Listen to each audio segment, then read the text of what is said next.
So what's going on, guys? My name is Mr. Dalek JD, and in this video I'm going to be showing you a really quick and simple tutorial on how to unlock a brand new wonder weapon on Dead of the Night, which is a crossbow called the Savage Impaler. So let's not waste any more time, let's jump straight into the tutorial. And before we can begin getting the Savage Impaler, you're going to want to have opened up Pack-a-Punch. If you don't know how to open the Pack-a-Punch, I have a guide linked down below in this video's description, but once we've done that, we can continue on with the steps. And around the map, we're going to be looking for 6 candles. These are going to look like this. They're shorter than normal and they're on their own, and what we need to do is go up to each of these 6 candles and melee them. You can do these all yourself, or a mixture of you and people in your game can do it, but the locations are East Hallway, where we are right now. There's also one in the music room. There's another in the East Gallery. There's one in the master bedroom next to the bed. There's also one in the wine cellar, and then finally the study.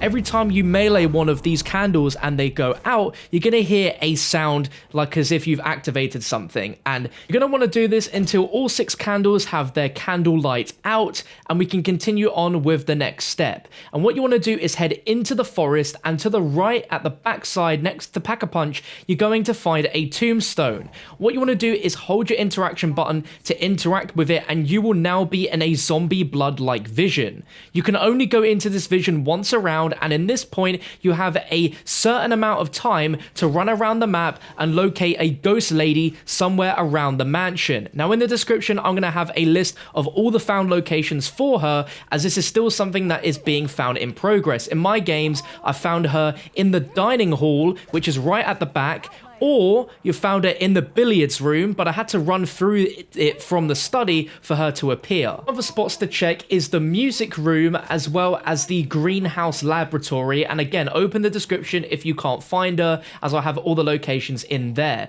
Once you've found her, you're going to want to do an escort mission, and this is going to involve you standing near her, and she's going to make her way over to the mausoleum. Now at some points your zombie blood is going to run out. It's very rare that you'll be able to do this in one zombie's blood, so when it does run out, you're going to have to go on to the next round before you can go back to the tombstone and activate it. Any player can activate this tombstone once a round, so if you're doing this in co-op, you can have multiple players interacting with the tombstone to get the zombie vision, then returning to where the ghost was stood before, and in this vision you will see her, and she will eventually make her way over to the mausoleum. Now that she's at the mausoleum, she's now going to possess zombies with her soul, and they will turn into a bluish teal color.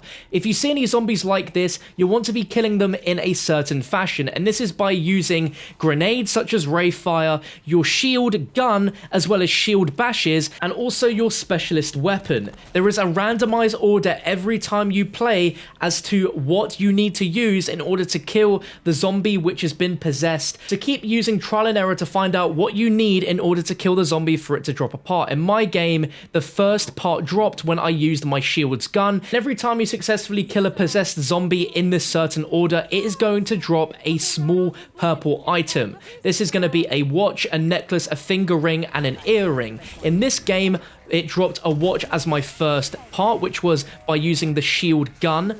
My next item dropped from a possessed zombie when I had it in a horde and I used my specialist weapon, which was the Hammer of Valhalla. I just swang away, and then when I saw the ghost reappear, underneath her was another small purple item which I picked up.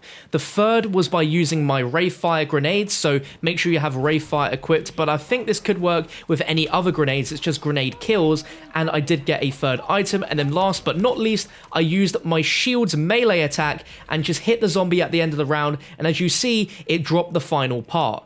Once you have all 4 items that have been dropped, head into the mausoleum, and you're going to notice 4 white circles on the ground. One by one, hold your interact button, and it's going to place one of these items onto the circle and turn it blue. What you now need to do is kill about 15 zombies or so in a specific spot of the ring.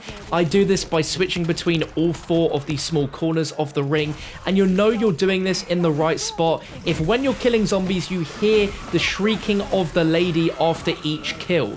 So just keep jumping around in between different spots, killing zombies until you hear the screams, and once completed you'll notice the entire ring will turn from white to blue, and you'll also hear a much louder overall noise. When you think you've done this and all of the rings below you have turned from white to blue, you will hear a distinct sound of completion and what sounds like a door opening. And if you head down on the staircase and then interact with this bunker, it will move and you can go inside and you can pick up the Savage Impaler. It will now begin a small lockdown sequence where you have to kill a load of vampires and eventually a werewolf before it will let you out. But this is an amazing weapon. It's a crossbow that can one-hit vampires up into the late 30s. This crossbow isn't great for killing zombies generally, it takes quite a few shots, but for vampires, it will take them out with one shot. But you do have a lot of ammo. But just like with the Annihilator, this is only the first version of this crossbow, and there is an upgraded version of this, which we are going to be hunting, and as soon as it's found, you can find it here on the channel. So make sure you subscribe and turn on notifications so don't miss out on that. But if you enjoyed this video, you found it useful, click that like button, subscribe, and I'll catch you next time.